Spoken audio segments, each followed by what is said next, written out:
Good afternoon, everyone, or good evening, depending on where you are. And if it's evening, it's actually cocktail hour. So maybe that would be a really good idea because it's only 3 in the afternoon here in Phoenix. I am drinking tea. What are you Ah, drinking? lovely, lovely, lovely. And No, very Scottsdale looking cup. it is. Actually, it's France. I brought it home from when we lived in France for 6 weeks in my suitcase, which was an act of insanity, but nevertheless, I But did. you must love the cup in order to protect it in international travel. That's Absolutely true. just what you need to have a China cup to take And I care of. bought some chestnut handled steak knives at the same time, and they too came home with me. But this was a challenge at security. Anyway, here we are, and I have a very nice introduction to Hank. Although I like to think that anybody watching this doesn't actually need this, but nonetheless, I'm going to read it because this is the formal introduction. Hank Phillippi Ryan is the USA Today bestseller of 14 novels of suspense. She has also won multiple prestigious awards for her crime fiction, which I can attest to because I've been there while that's been happening. 5 Agathas, 5 Anthonys, and the coveted Mary Higgins Clark Award. She's also been nominated a bunch of times too, I think, if I remember correctly. She's also the on-air investigative reporter for Boston's WHDH-TV and has won 37 Emmys. Which, if Hank and I have time, we will tell you a very funny story about our 37 Emmys, but by a person who doesn't watch television and so did not appreciate the fact that Emmys were actually significant. 14 Edward R. Murrow Awards and dozens of other honors for her groundbreaking journalism, which I would interpolate as one reason she is such a crackerjack novelist, because anybody who can do great journalism has lots of material for creating fiction. Is that not true?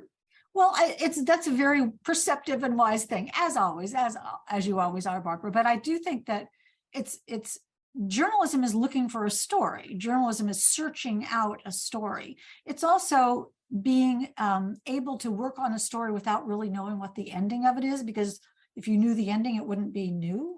So right. I don't know the ending of my books, but that's okay. I'm in search of the story the whole time. And, I've been a television reporter for 43 years, which means I've been telling stories for 43 years, right? With a beginning, middle, and an end, with a character you care about, a problem that needs to be solved, where the good guys win and the bad guys get what's coming to them. And in the end, you get some justice and you change the world a little bit. And, in fiction, I make stuff up.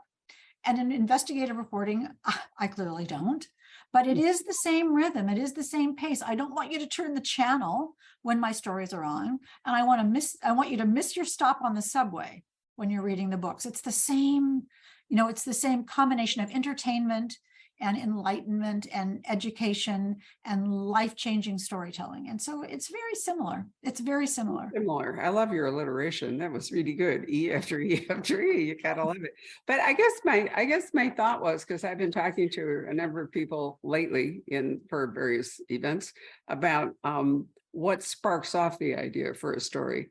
And I would think that you've run across situations that you had to cover in journalism, however they broke, but might have given you a nudge towards the story idea for your fiction. Yeah, I've wired myself with hidden cameras and confronted corrupt politicians and chased down criminals and gone undercover and in disguise. So it would be really a waste of, 40 years of experience not to put that in the books. Yeah. But it's a funny kind of sort of Rubik's Cube combination of a little bit from this story and a little bit from that story and a little bit from my criminal defense attorney husband's cases, putting it all together. And you sort of like a Rubik's Cube, twist and turn, and come up with something that's absolutely fictional. And I mean, I've been at murder scenes and in fires and with SWAT teams and in hurricanes and ice storms and cold weather like we're having right now. So I know how people behave too. And that also comes into this. We know what people sound like when they're lying. We understand, right? We understand when someone's trying to, as a television reporter, somebody's always trying to convince me of something. And that makes me understand that there's always another side of the story that maybe I just can peel away.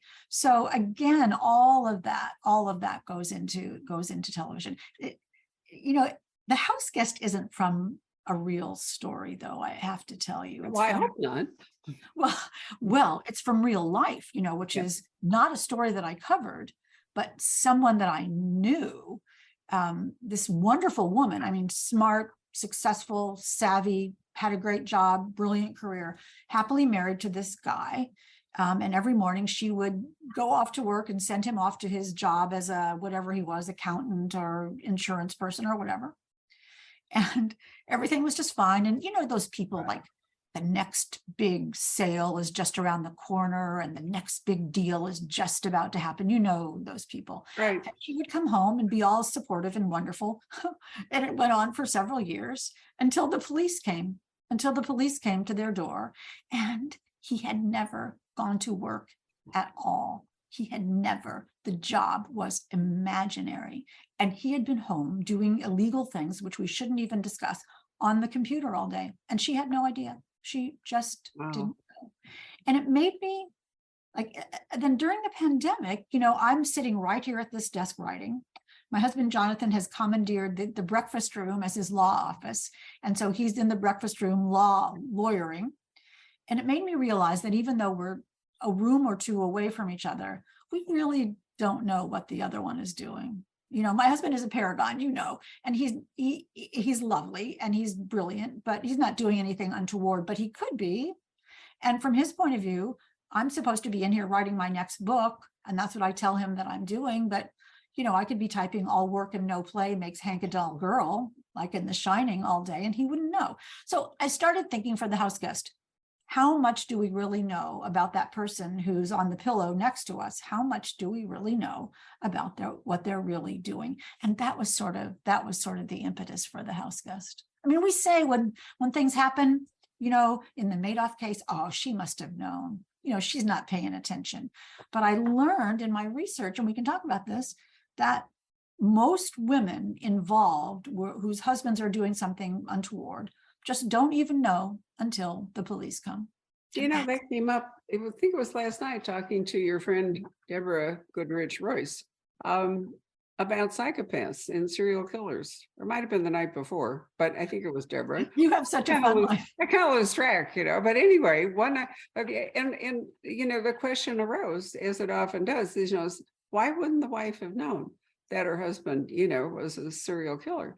And, sometimes, I think just from what I've learned that you could lie to yourself or not notice that, whichever way you want to look at it, much more easily than, let's say, if the man were an abuser. There are wives who deny, abuse, but I think to really penetrate a psychopath would be extremely difficult. I think it came up when somebody said, how could that woman have married Ted Bundy. Ted Bundy, exactly. Yeah. And, I can easily see why somebody would have married Ted Bundy, because, all of that is sunk so deep inside him that it isn't like he was wearing it on his forehead. Well, exactly. Think of all the times that you hear people say, he was such a nice guy. He seemed like such a quiet, introverted guy. I found a case in Indiana of a woman who was married to a man and had 3 children. And she thought he was from time to time a little quirky, but that was sort of all it was. And she loved him and he loved her, and the children were lovely and fine. And one day, one of their kids found in the backyard, buried in the woods behind their house, a skull. So, she takes the skull to her husband and says, sweetheart, look what Jimmy found in the backyard. And the husband says, oh yeah, that's my father's old medical school skeleton. And the woman says, oh, okay, really? And so in hindsight, we say really, but she believed it. And then later he was just acting very strange. So she finally called the police and said, something is going on. And it turned out they found at least 11 murder victims that he had buried ostensibly in the woods. And he was a crazy serial killer. And he shot himself before they could crack down on him or arrest him. But they found thousands of bones. And here's this perfectly nice suburban woman with a perfectly nice suburban family. And she just didn't know. She just didn't know. I mean, and Mrs. Madoff, has always said she didn't know about what her husband was doing. Well, that I can easily understand, because he wasn't doing it at home. And I think maybe that's the difference between wives denying children being abused in the home or something, because it's actually in the home as compared to the guy burying bones in the woods, or Bernie, ripping off people at the office. Because if they it's in your were house, then that would be really hard if it were going on in your house. That's like willful blindness or something. But I can understand it if it's outside the house. Husband goes to the office. What do they do? Who knows what they do? That's very true. So you have an interesting husband and wife duo here in the house guest. I haven't finished this introduction. So since I was asked to read it, I'm going to finish it. Oh, God. Right? National Book Reviews called Hank a master at crafting suspenseful mysteries and a superb and gifted storyteller, which is really true. They don't happen to mention how generous she is with other authors, how wonderful she is about leading people towards books that they would like, and supporting the whole world of crime fiction, and being a fantastic host. I've had the pleasure of watching Hank moderate or host any number of events, some of them at the Poison Pen, amazingly enough.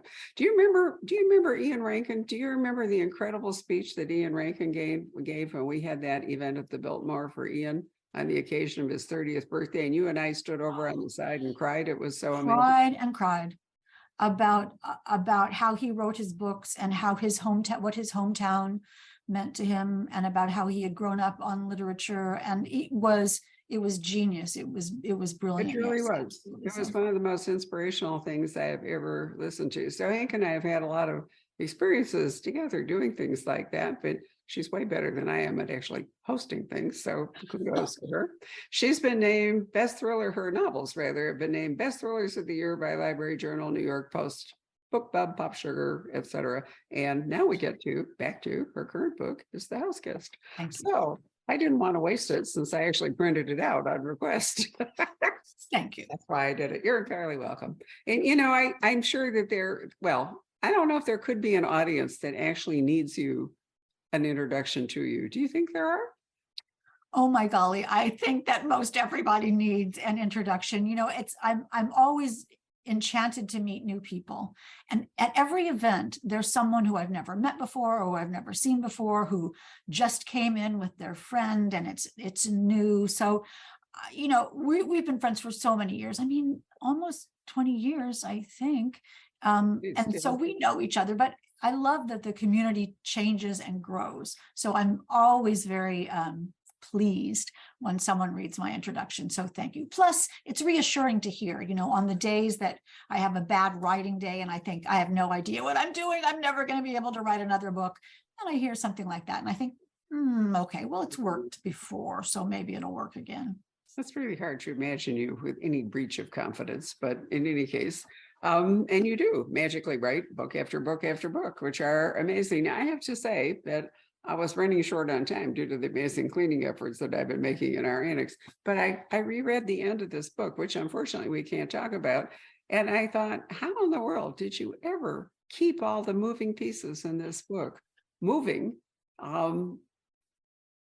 in a way that works out well? Since we can't talk about the end of the book, let's go back and talk more about the beginning, however much you feel like you can reveal. But maybe let's start. I have a better idea. Let's start with this. You have referred to this as a cat and mouse thriller. What do you mean by that? What do you mean by a cat and mouse thriller as opposed to like a military thriller? Oh, that's interesting. What a good question. Or a serial killer question or something. To me, a cat and mouse thriller, and my books, they're not graphically violent. There's no graphic sex. There's not even really inappropriate language. But what there is manipulation and gaslighting and deception and sort of the destruction that people do to each other emotionally, psychologically, that sometimes what we say to each other is so devastatingly emotionally harmful that it's almost worse than getting shot. I mean, it's not, but you feel terrible. You can ruin someone's life by the wrong word, by manipulation, by gaslight. And so I'm fascinated by that psychological, emotional destruction that people do to each other. And in a cat and mouse game, what is the cat and mouse? What are the cats and the mice? What are their goals? The cat wants something. The cat wants to get that mouse for something. And there's a chase because the mouse is not dumb. I almost said the mouses. The mice are not dumb. And the cat is not dumb. The mouse is smaller and the cat is stronger, but the mouse is smarter. So or something like that. I'm seeing a cartoon in my head. We've seen Tom and Jerry. So it's a chase. It's an emotional, psychological chase where two characters want something and they're going to do anything they can to get it. I always ask myself when I'm writing, what does this character want and how far will they go to get it and why? And that's the cat and mouse game. Someone wants something and they're after another person who may not know that they're being pursued. And that's another key element as well. And then in my books, you know, I set up like a cat and mouse game, like X person is going after Y person. And we know this. And then, but what if Y person is actually going after X person and they don't know? So I always say it's a cat and mouse thriller, but which character is the cat and which character is the mouse? And that's one of the things that I think I try to keep suspenseful in the books. Well, you do a wonderful job, and you definitely can have, you have to have X and Y. You have to have two players here. You have to have a cat and a mouse. What if you throw in a Z? Does the Z change the dynamic? You know, this triangular structure of X, Y, and Z is the most fascinating thing that there could ever be. And that exists in the house guest as well, as you well know. And so if X and Y, no, we're going to totally do math here in talking about writing. I don't want to do that. This is not algebra. But if one person has a goal and another person has a goal and another person has a goal, it can be person X and person Y versus person Z. Right. Or what if it's person X and person Z versus person Y? How the relationships change. Every time you have a triangle of any kind, the action is going to be affected by whether it's which two against which one and who will prevail. Right. And I do that in the house guest as well, because you don't really know whose side anyone is on. Each person is out for themselves, but some of them are allied, but you just don't know which ones and why. But isn't that inevitable in anytime you have three people in a triangle? Does it always come down to two against one? Or not two against one, but isn't there always, you know, I'm one of three children, for example. And so I know, you know, that there's a shifting, but there's always that dynamic of two joining up and one, you know, but it can change. It could be two and then one, but then it can be one over here and then that person's out. You know, depending on what someone wants, and depending on who has the power. And that's what a novel of suspense is. What does someone want and who has the power? And to write a novel of suspense, a standalone like the house is, like the house guest is, a standalone like the house guest is, this is the only story there'll ever be about Alyssa McCallan and Bree Lawrence and Des Russo and Bill McCallan. It's the only story that you'll ever hear about them. And so my readers are smart. All of you out there are smart readers. And you know that I'm going to try to fool you. And you're trying to guess what's going to happen in the book. So I know that you're trying to guess. So I'm not going to do what you think I might do. But then you're smarter. So you think, oh, she's going to do the other thing. So I think, no, I'm not. I'm not going to do that either. So my job throughout is to try to try to pull the rug out from under you. And in a standalone, anybody can be good. And anybody can be bad, right? Anybody can be good at the beginning of the book and bad at the end. Anybody can be telling the truth. Anybody can be lying. And anyone can die. That's right. Anyone can die in a standalone. And you know that as readers. You know that anyone can die. So there is absolutely nothing that you can take for granted in reading a standalone, because that's the power that we have as authors, is that in a standalone, you just never know. Which makes it so exciting to read them. And I'm finding that more and more authors actually like writing them for those very reasons. It's more work to set up a new world every single time. But on the other hand, it's really satisfying to put everybody into play, everybody at risk. And the reader does not come, go in and exit the book knowing that Jack Reacher is getting on the bus, for yet another adventure. I mean, kudos to the series writers, because absolutely. Well, you've written the series, so you know how that goes. Exactly. And you know that Jane Ryland isn't going to die in the Jane Ryland books because she's coming back for the next in the series. So it's up to, in a series, it's up to the author. The author's challenge is to make a compelling, high stakes life and death drama where it's not based on the mortality of the main character. Because Right. you know, just as you say, Jack Reacher's not going to die. And still they're page turning thrillers. How does that happen? It's a skill. It is. And I think it's interesting that you can write both, that you can write a series and then you can write a standalone. Do you find that if you exit the series to write a standalone, that's energizing and refreshing? And then the same is true if you went back to your series character, it's sort of like going home and that's a whole different set of emotions? I'm sure it would be. I'm not quite sure what home is. That's an interesting question because my first 9 books, 9, is that right? Were series books and I loved it. But when I started writing Trust Me, my first standalone Trust Me, I thought, oh, this is good. This is a good thing. I love that one time only feeling of power. That this is the most important thing that's ever happened to this person's life. And now you're going to get to read about it. And they had a life before the book and they have a life after the book, which you'll understand.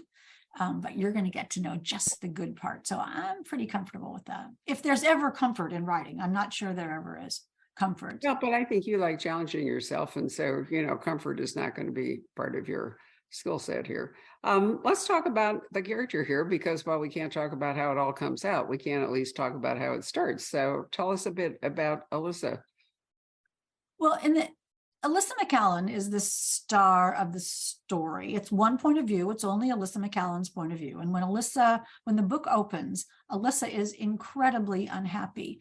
She has been happily married for the past 8 years to a man that she loves and who she thought loved her. And one morning at the beginning of the novel, he's just walked out. He has said, I've had it. I've had enough.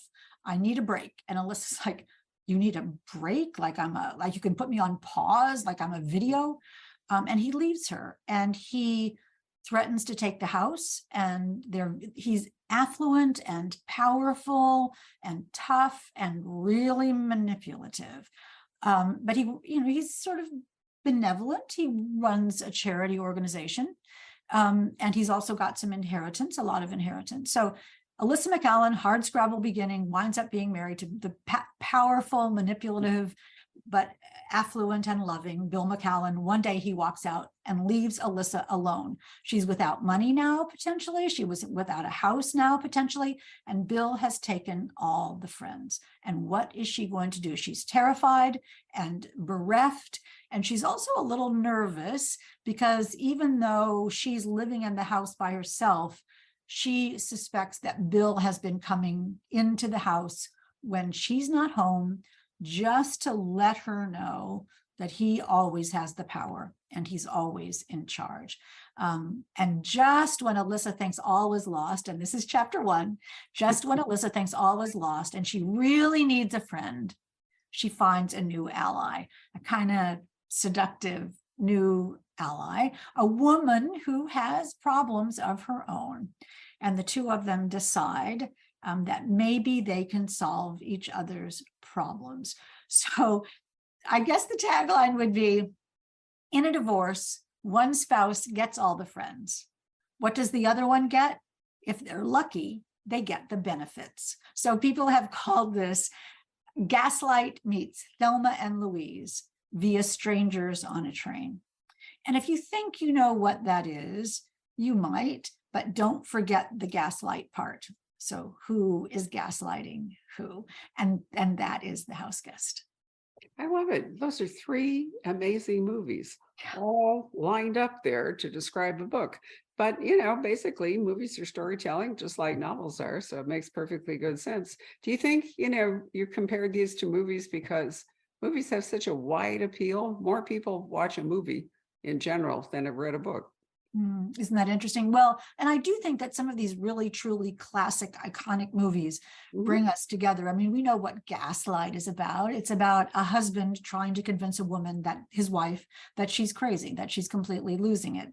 So we've taken it to mean somebody who's trying to convince someone emotionally of something. Thelma and Louise, instantly we know that's 2 best friends, 2 women friends who maybe or not come to a good end, but they're in it together. They're the power team. And then Strangers on a Train, you know, that the classic crisscross. I'll take care of your problem, you take care of my problem. No one knows we know each other, and we'll make this work. So if you put those all together, we know that this story is about greed and divorce and betrayal and female empowerment and revenge. And all of those elements are in The House Guest, and all of those elements are in those three movies. So it's just sort of a way of shorthanding what the book is about. No, I understand that. I just, as I said, I find it interesting because, you know, somebody said to me, isn't that sort of apples and oranges, you know, that you've got novels and you've got movies, but no, because the truth is, you know, they're powerful stories, whether they're delivered on the screen or whether they're delivered in print. And whether we watch the movies on the screen, watch the story on the screen, right. or whether we see the story in our mind, it's still that same emotional story, still that same experience. It is the same experience. You know, once we did I can't even remember why, but we did some sort of a program about the Maltese Falcon. I can't remember where it was or something. And all of a sudden in the middle of it, I thought to myself, I wonder how many people have actually ever read Maltese Falcon. I bet 90% of this audience has seen the movie. And, you know, it's Humphrey Bogart in the whole bit. And so I asked. And in fact, I was right that virtually everyone there had come to The Thin Man from the movie and had never read the book. The Maltese Falcon, yeah. Yeah. And and you know, in the book, Sam Spade doesn't look like Humphrey Bogart. Nobody looked like Humphrey Sam Bogart. Spade doesn't look like Humphrey Bogart at all. Completely the opposite. True. But we picture him as Humphrey Bogart. Yeah, no, we absolutely do. But I think what I'm saying, I think it's so interesting that, you know, the story that came from the book went to the screen, and most people saw it on the screen, but think they read the book. You know, it's really like To Kill a Mockingbird. Many more people have seen the movie, I bet, than have read the book. It's very different. The movie is only one little tiny segment, but we think of To Kill a Mockingbird as the movie, most people. So in writing this kind of book, the cat and mouse book, where there are surprising things going on, Deborah and I had somebody raised the question last night. I thought it was an interesting one. What's the difference between a reveal and a twist? Oh, golly, you know, I will confess to you that I don't think about it that way, as clinically as that. We were talking earlier about that my stories are, what does someone want and how far will they go to get it? And in real life, in the lives that you and I and all of us listening to this discussion have, there are things that are just surprises along the way, things that happen to us that we never could have expected, that we have to learn how to deal with. And making a decision about something surprising is how character is revealed. And the decision that people make as a result of this apocalyptic rug from getting pulled out from under them, that reveals their character too, right? What they do they do the benevolent, loving, wonderful, sympathetic thing, or the sort of venal, selfish, manipulative, illegal thing? How do they react? So a reveal and a twist, to me, it's just the surprises of life, the surprises of life. And I think sometimes the power of an author is to set up the perception for the reader that the world is a certain way, because you're looking at it through the point of view of one of the characters, and you believe that character. This is how the world is. Oh, okay. And then what if the character is wrong? What if the character is wrong? And they say, oh my golly, she was driving the car? How did that happen? I didn't know that. Or I wouldn't ever do this, but she has a twin? I didn't know that. It's something that you don't know. That's revealed. Okay, so that's a reveal. I'm now talking myself into this. It's something that the reader doesn't know, but that someone knows, and it is shown, it is revealed to the audience at the time that the author wants to reveal it. In my situation, though, I don't know it. You know, it's not a reveal to me. It's a surprise to me. So when someone says she has a twin, again, I would never do that. I'm using that because I never would, and I don't want to spoil anything. I think, oh my golly, that's so interesting. Who'd have thought? I had no idea about that. A twist is when you, and it often happens sort of in the middle of the book.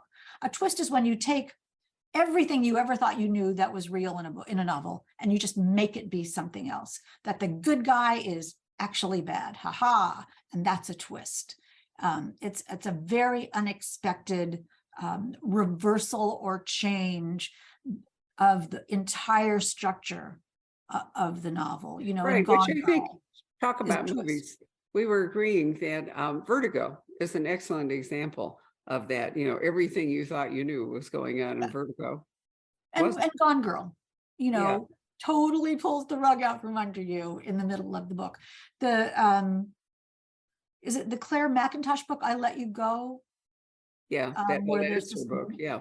this massive twist in the Mhm. middle of the book.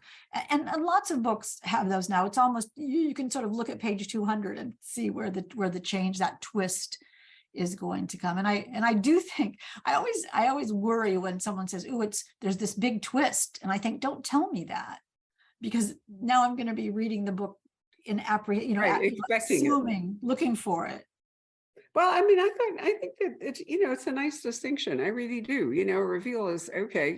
This is what's been going on, and now I'm going to let you in on it. Whereas the twist just knocks everything. And so you and Deborah are actually in agreement. As always. Are right.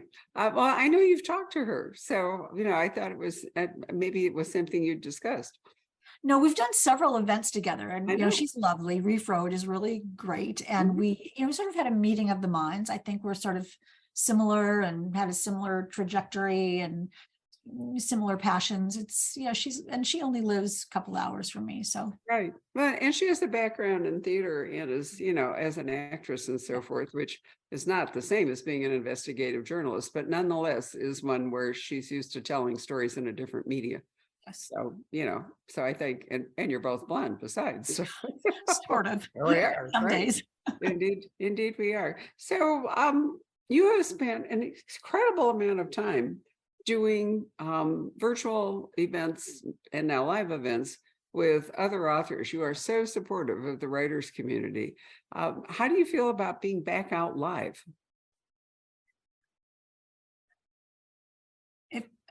I'm a little bit apprehensive about it from the standpoint of health. I'm gloriously delighted about it from the standpoint of actually getting to see people. Right. I mean, I went to an event last night with Raina Di Randall for her new book, Night Angels. And there were people there, Rachel Barenbaum was there, who wrote Atomic Anna, and Trisha Blanchett was there, Herrick's End. And it was,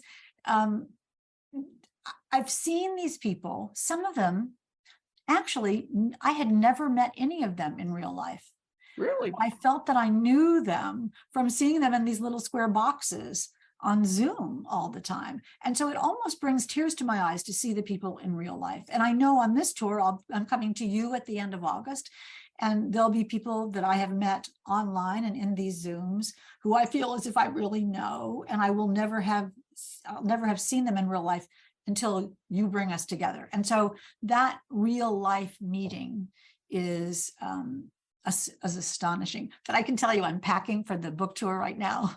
And I realized that my cosmetic bag that I kept packed all the time because I was on the road all the time before the pandemic, I want you to know that 3-year-old toothpaste that has been opened is no longer good. It is no longer Gucci. It is solid. So the 3-year-old cosmetics have all gone, and I'm packing up like crazy to head out on the road and see everyone. So it's exciting.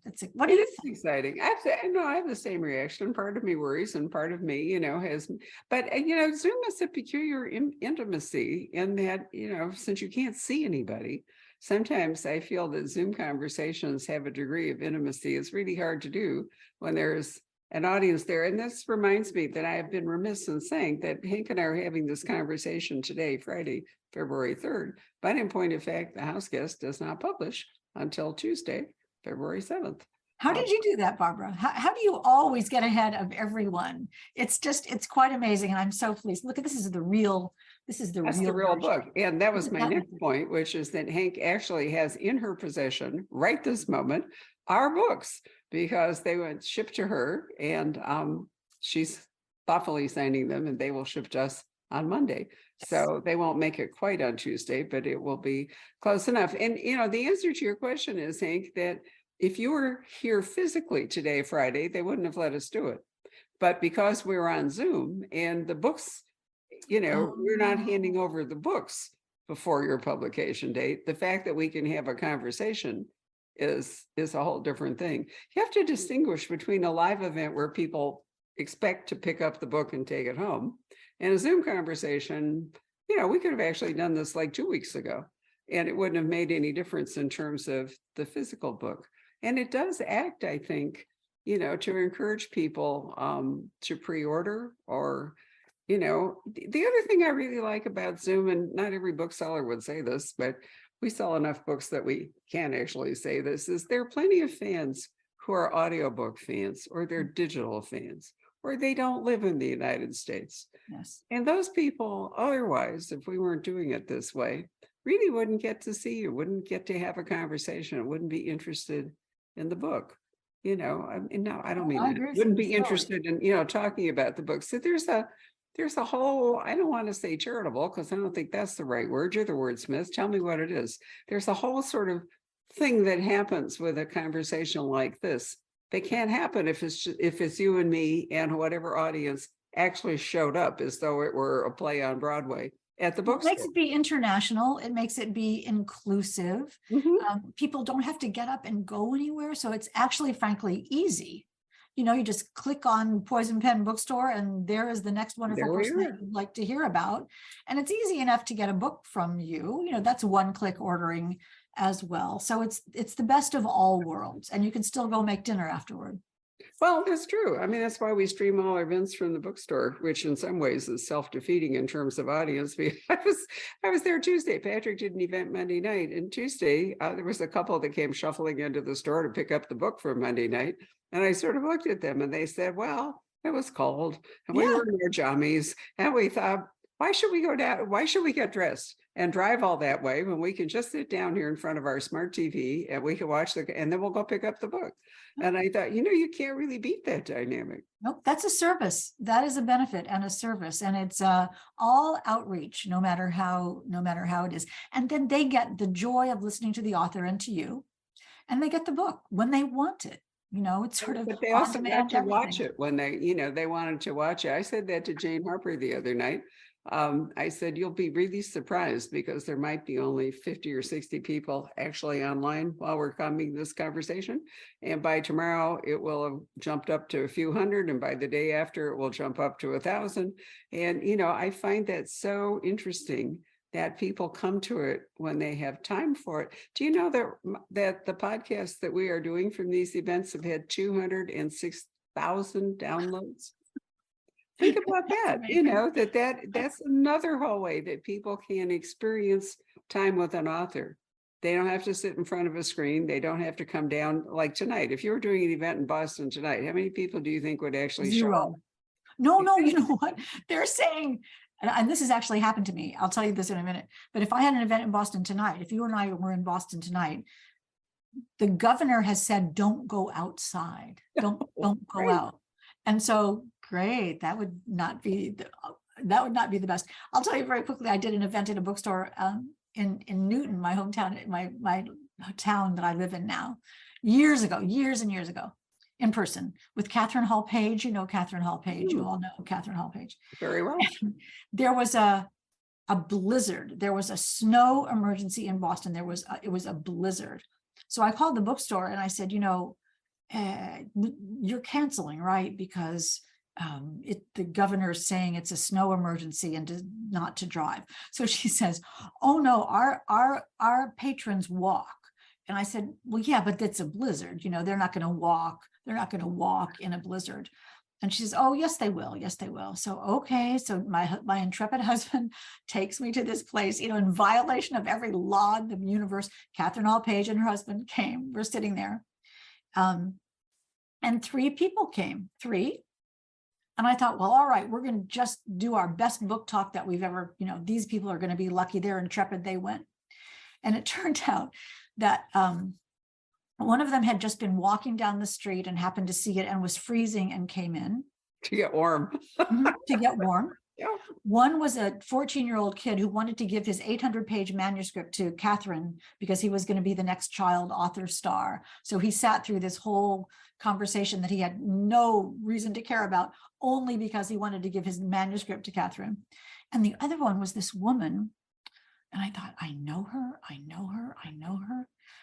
And so, by golly, I don't remember her name, but I'm just going to be really good. And so afterward, I said to her, I'm so sorry. You know, I know you, but I just can't place you. Can you help me with this? And she says, oh yeah, I'm the cashier at the CVS drugstore next door. I'm just waiting for the bus. And, Right. and so No, that's I what hear you. I do hear you. And, you know, I used to panic when we had particular weather events here because Phoenix doesn't have any public transportation and it's an enormous city. It's bigger geographically than Los Angeles now. So we're talking people who sometimes drive 55 minutes or an hour and 10 to, and, you know, when the weather would go bad, I would think there goes the event because there wasn't going to be any afterburner. But now, you know, now we stream the event and there's a no failure. You know, it can't go wrong because there's always going to be an audience out there, regardless of the weather or the parking situation or whatever it might be. Or if at the last minute, for example, if you were coming here tomorrow, the way we had talked about, and no planes are flying out of Boston because it's like minus 50 or something in the wind chill, we could have pivoted to Zoom and people would have, you know, been okay with that. And I really love that, you know, it eliminates the catastrophe from, you know, from book events. I love that. Eliminates the catastrophe. It does. No, it That's absolutely does. You know, makes it seem much easier. Well, The House Guest, which I absolutely love, which comes out Tuesday, let me remind you, and you can still order autographed copies, or you can follow Hank on book tour and buy one somewhere else. What are you doing next? Well, this weekend, I am working like crazy. I'm writing 1 million blogs and doing 1 million events sort of online to get everything ready, all my graphics, all my posts, everything. I'm also doing Pashmina TV. Do you know about Pashmina TV? No, what's that? Every day live. And some of you who are here, I know that you watch Pashmina TV. Every day I come on Facebook spontaneously live at some point that I don't announce and give away a gorgeous house guest Pashmina, How which gorgeous. is, I will send you one. I will send you one. And they're beautiful. voluptuous and cozy, exactly what you need. So you can wear them with the house guest showing, if you like I love it. or you can wear them like slinkily with the house covering up the house guest. So we give away a house guest Pashmina. We also give away a house guest shoe bag. See how this is? It's a glamorous isn't that beautiful? bag. What a great idea.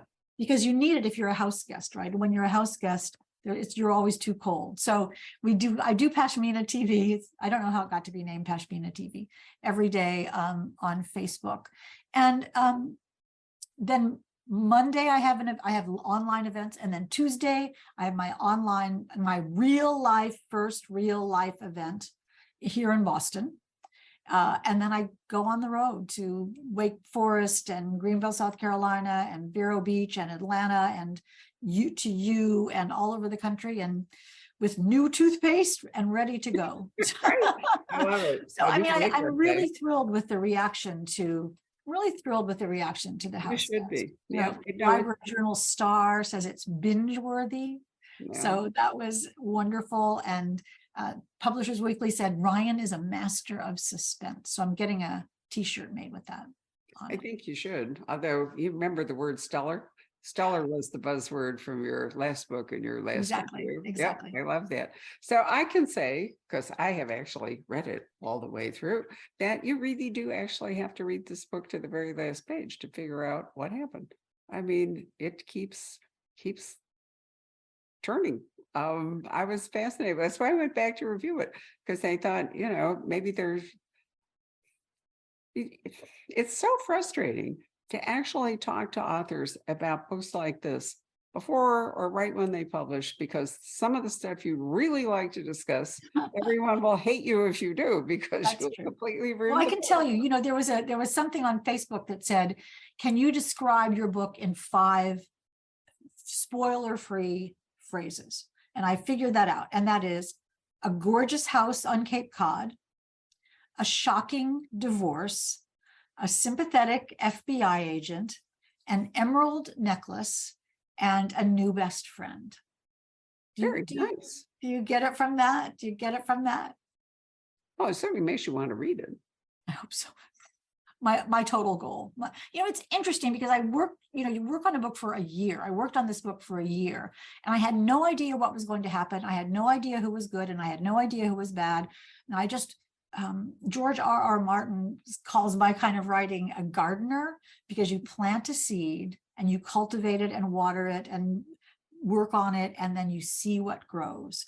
And so the joy of seeing what grew from the seed of the house guest has really been amazing to me. And I love that you talk about, and it's not only the ending, it's the middle and a quarter of the way through where something happens that's either a twist or a reveal or a little bit of each.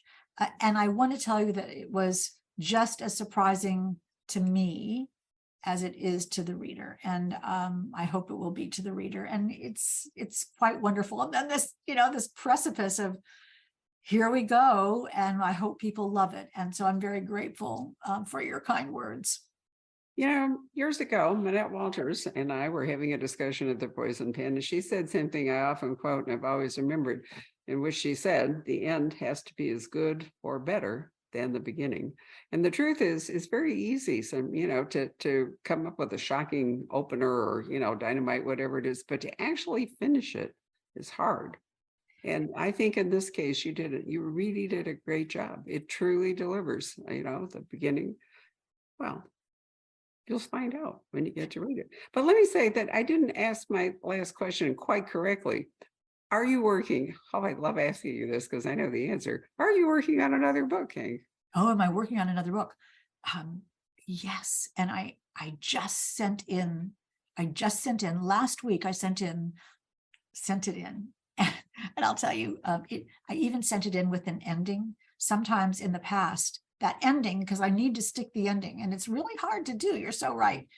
Sometimes I have made my deadline by sending in my book saying, and here's the book, and there are 3 more chapters to go, and I still have to figure out what happens, and I will. And I figure that my editor, by the time she's read the beginning, I will have the ending. Finished out the ending, right? Sort of, manipulating the timing. But in this case, and I'll tell you, the new book is called One Wrong Word. One Wrong Word. And it's about a PR consultant who lives and dies by making people believe the world is a certain way. People want the world to seem one way, and she makes it be that way. But on page 1, we realize that all those words have been unfairly turned against her. So it's a question of, can she come back from this one wrong word? I'll tell you all about it next time, but because who knows what it'll turn out to be. But I sent it in with an ending, One Wrong Word. It'll be out at this time next year. So I hope I'm talking with you about One Wrong Word. Oh, I'm sure I'm hopeful that we will. I can't be sure that we will, but I'm really hopeful that we will. But that leads me to a final question before Jacob pops up, which is, how easy is it? You're going out to talk about the house guest, and yet the book that you just finished and the story you've been immersed in recently is not the house guest, which you finished a year ago, and however, but let's say roughly a year ago. But in fact, One Wrong Word. Do you ever, stumble or have a moment where you're talking about the house guest and actually your mind is fixed on One Wrong Word and you kind of I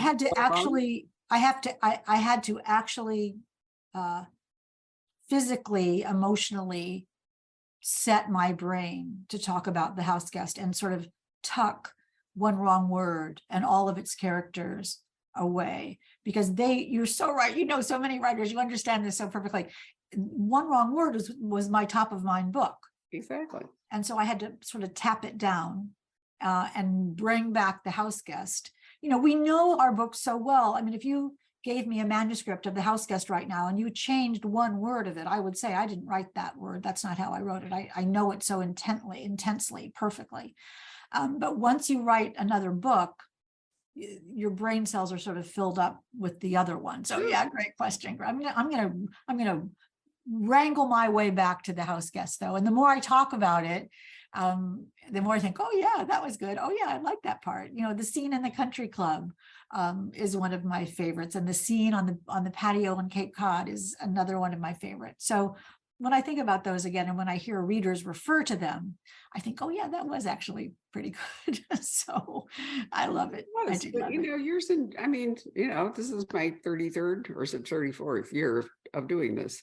And it was like a few months after I opened the Poison Pen when we barely started doing author events, but we had an author who, you know, did a presentation. I was out in the audience because I didn't know any better, and said the author's up there, you know, talking about the book and all.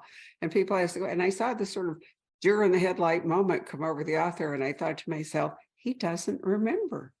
He's already written another book, and Yeah. he's going to look like an absolute idiot because, you know, asking a question about the book he's there for, and he can't remember. And You know, I, of course, had just read it, you know, in order to do it. So I popped up to my feet and went up to the front, you know, and sort of steered it in that direction. And ever since, we have almost always, except occasionally an author requests a solo, but either I or one of the staff is there. And yeah. most of the reason we're there is to protect the author from having forgotten which book they're there to talk We are about. so grateful. I'll never forget one of my very first book events. It wasn't for my book, it was for another author's book before I even had a book. And someone asked him a question about his novel, and he said, they said, you know, why did you have Sally do X, Right. Y, and Z? And he's like, I don't know. Exactly. And I thought, didn't you write that? You know, didn't you write that book? And now I totally understand that. You know, Sure. who's Sally? I don't know. I wrote that a year ago, but I'm back in the house guest. I'm totally back living with the house guest now. Wonderful. Well, that's really good to hear. So, Jacob, pop up from your magic screen here and see if there are any questions that the audience is directing in our. Great. Hi, Hank. We have Hi. tons of questions Oh. and comments. Hopefully we can get to them all. Tons First is one's- good. We like that. Thank Oh, you yeah. all for coming. I can't see you all. I can't see the comments. They don't show on the platform that we are broadcasting from. So I'll go back and look at the comments on the Facebook page, on Poison Pen Facebook page afterward. But that's why I'm not responding to you individually, because I don't know you're here. Right. But Jacob does. Yeah. All right. Yeah, I got them right here. Okay. This one's from Linda. I met you at a book talk with Suzanne Brockman and won a copy of your first book. I've enjoyed your work since then. What do you know now that you didn't know when you first started? What was the most difficult thing to learn? And was your change a natural progression, or did you have to think it through? Oh, It's Linda, kind of a loaded that's question, but That's a no, big it's a question. great question, Linda. Thank you. And I love Suzanne Brockman. That was a life-changing, career-changing event. So thank you. And that was a while ago, wasn't it? The thing I've learned about writing, I guess, is two fast things. One is all I can control is that I write the best book that I possibly can. The world changes every moment. Timing changes every moment. Luck changes every moment. Life changes every moment. And I have learned just to try to focus on just being the best author of the best book I possibly can every time. And the sort of corollary of that is that, unlike writing for television, where sometimes I go in at 9 in the morning and I type up a story and do a story really fast and put it on the air at 6 o'clock and it's over, and it is what it is. Writing a novel takes time. It takes much more time than I ever really realized to make it be really good. And as a result, I've learned that I'm going to have terrible writing days. I'm going to have days when I look at my manuscript and I think, this is the worst thing that anybody has ever written. And then instead of being afraid of that, I think, yeah, it's pretty bad. You know, you can fix it later. Go on. And I just go on, because it's not a test like in college where you'd hand in your paper. It's just a day-to-day, word by word, bird by bird path, journey to a first draft. And then I can fix it, and then it will be better. And then I can fix it again, it will be better. So I have learned, and answered your question in one word, patience. I've learned patience, and I've learned what I can control and what I can't control. oh, Does that make excellent. sense? Barbara, you're looking skeptical. No, I'm not. Actually, I'm thinking about it. No, I'm not skeptical. I was thinking it was a brilliant answer to an excellent and complex question. Thank you. This is a very similar question. What are your least favorite and favorite parts of writing? My favorite, they're the same. And it's interesting. They're both they're two ends of the same thing. What you need to write a great novel, a compelling novel, is a really good core idea. Just one little gorgeous, perfect gem of a jewel of an idea. And so the part I like the least is when I don't have those. You know, I know people that say, oh, I have drawers of ideas. I have a million of them. I can tell you very specifically that I have a file in my email called book ideas. And when I was getting ready to write The House Guest, I thought, ooh, I'll just go into my book idea file and find out what the book should be. And it was empty. There was not, I had just titled it Book Ideas, but I had never put anything in it. So waiting for the idea is the worst part. Sometimes I know I have faith in the process that the universe will, I know it sounds weird, the universe will provide me an idea when the time is right. I know that. And it's, knock on wood, it's always happened. It's happened 15 times. I only need one. I only need one at a time. But there are days when I think, anytime now, I'm ready for this idea. But I love the most is when I get that idea and I can just see it. I just know this is an idea that will hold, 100,000 words. I can do this. I don't know what the story is going to be, but there it is. And let's do this. And that's what gets me to the computer every day. It's like, I can't wait to find out what happens because I love this story. So it's that core gem idea. When I don't have it, it's the worst. When I do have it, it's the best. Excellent answer again. This one is from Jenny. How do you come up with twists? Do you have a method? Is it trying to anticipate a reader's expectations and work against them? It's some of that, Jenny. Yes, it's some of that. But what it is at the beginning of it is, I'll say it again, what does someone want? And then how can I make that the most impossible thing to attain? What obstacles can I put in their way? What misperceptions might they have? What might they not know that's going to be the obstacle in the way? I'm going to make their lives worse and worse and worse and worse and worse and make them work to fight to get that thing. So when there is something that happens that's a surprise, that it's something that stops them in their tracks. So I think, as we were talking earlier, and it's so wise that you're onto this twist thing, is that I don't plan it or think about it. I know it sounds weird, but I honestly don't. It's just a thing that happens. Somebody knocks on the door and I think, oh, I wonder who that is. And then in my mind, I open the door and I think, holy cow, it's that person. And I'm just as surprised as the character is. So when I try to technically untangle how something happens, that's the hardest question of all, because I cannot explain it. It's just telling a story, and I just don't know what it is until it happens. Okay, this one's from Renee. Have you ever used longhand to write your stories, or how do you write?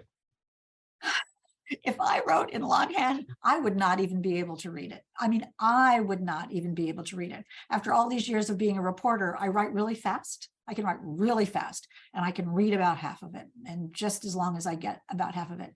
So I would type on my computer just in Word, and there are some days, and I'm a terrible typer, even after all these years, I'm a terrible typist, and some days I'm typing so fast that, that thing that used to pop up in Word that says, well, there was this little banner thing, a violator that popped up in Word that said, there are so many errors, there are so many misspellings and grammatical errors in this manuscript that Word can no longer correct them. And that's what I look forward to, because that means I'm typing so fast that I don't even know what's coming out of my fingers. And there are days when I look back at what I've typed on the computer and think, oh yeah, I wrote that. I don't even remember writing it. It doesn't happen very often, but I look forward to that. The only time I write in longhand, and I will show you this, I just happen to have my notebook for the book here. The only time I write in longhand is in a notebook like this, and you can see all the pages of my notes.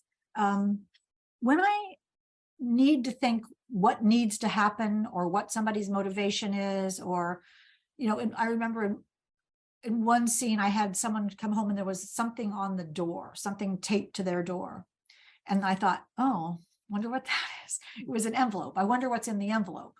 And the way I figured out what was in the envelope was just by longhand in my notebook, writing all the things that could be in an envelope: a letter, a picture, a newspaper clipping, a recipe, a blank piece of paper. Think of, a page from a will, a magazine clipping, who knows, all those things. And I just let my brain go. And that works better when I'm writing it down. So I have my computer and I have my handy notebook, and together, knock on wood, that seems to work. Although one could add that neither one can really keep up with your mind.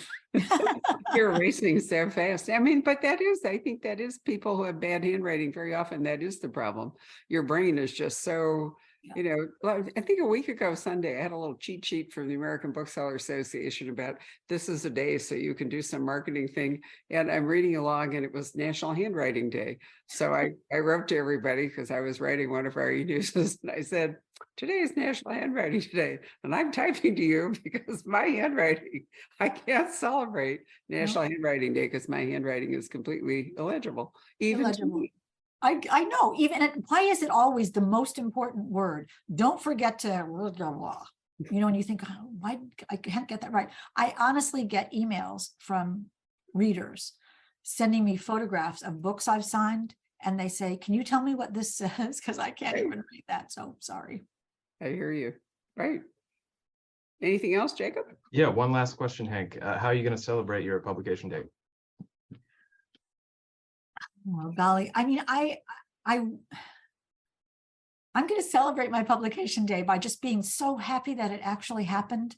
I'm in love with this book. I love that you all get to read it. There's a launch party at a bookstore in Boston to which you are all invited in person. That's going to be crazy.